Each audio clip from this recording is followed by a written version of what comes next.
Hello friends, and welcome to this channel. And our story today is taken from these two books which you see on the screen now. Now, the Holy Family, it's about how they ended up in Egypt.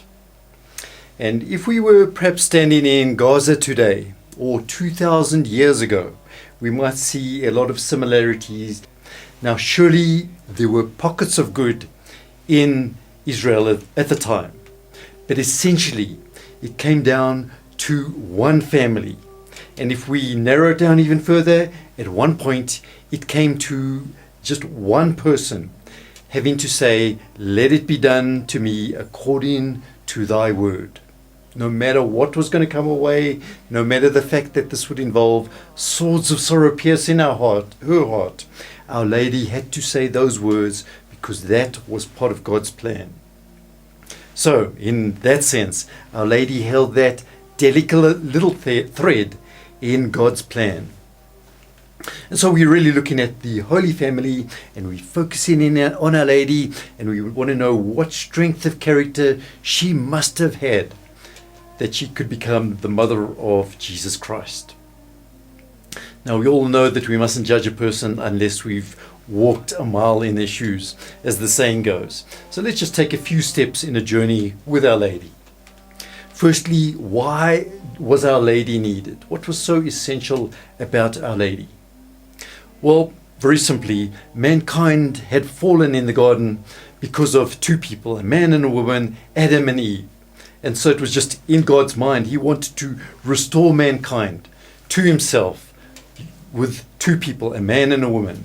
The new Adam, who was Christ, and then who was going to be the new Eve, except the one who was the most perfect in God's sight. And Mary just happened to be the one person who seemed to totally forget herself, enduring absolutely anything as long as it was for the will of God.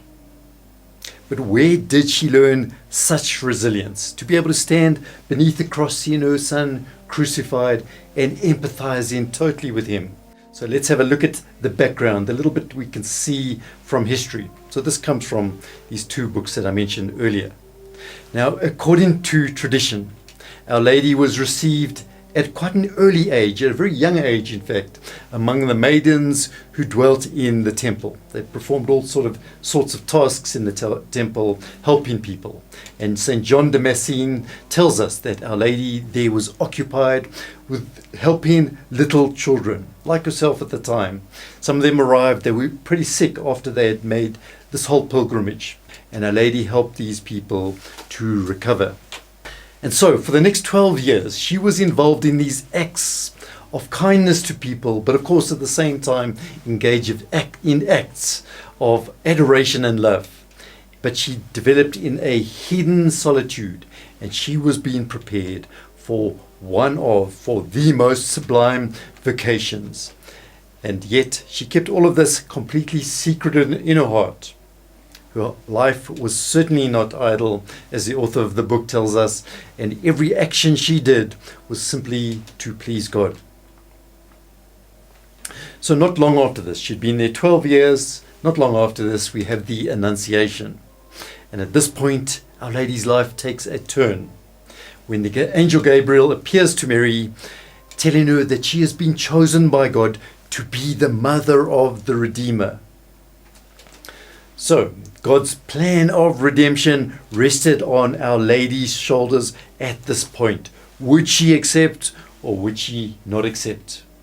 We can see how impressive an angel must have been, and yet Our Lady is there speaking calmly to the angel, understanding exactly what the angel is saying, discerning what is being said. Some things didn't make sense, and she asked to clarify. There was seemingly this problem, this contradiction.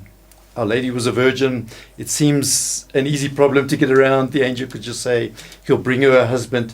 But she understood something else, that the redemption needed a perfect sacrifice. It could not be any husband. How was this going to work? And so the angel explained that the Holy Spirit was going to come down on her, and her son, obviously then, was going to be part of God, the God-man, we could say. And so Our Lady had this incredible wisdom.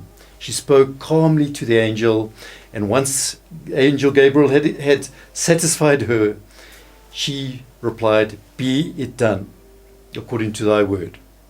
And for Mary now, what was important is to say, "I am the handmaid of the Lord," taking the lowest place among people. That's all that interested her.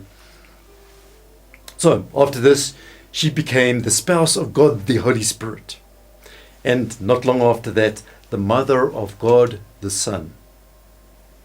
So most people, what would they do? They want a throne or something to sit on. Our Lady instead sets out to go and help her cousin Elizabeth, who she heard is pregnant with John the Baptist. Once again, forgetting herself, just concerned with others. And when she arrives, she meets Elizabeth, her cousin, who is inspired by the Holy Spirit, exclaims, "Why is it that the mother of my Lord should visit me?" So both of them, Mary and Elizabeth, knew that the child within Mary's womb, the unborn child, was the Lord, the Redeemer of mankind.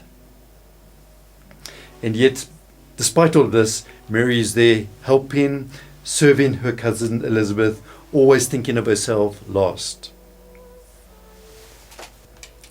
Now, the book on the Feast of Our Lady tells us that for great graces to come, first there's going to be a great trial or a great test. There seem to be these waves of suffering and trial, and then just great joy that follows forever. So the first Christmas is a perfect example of this. What an ordeal that is for Our Lady.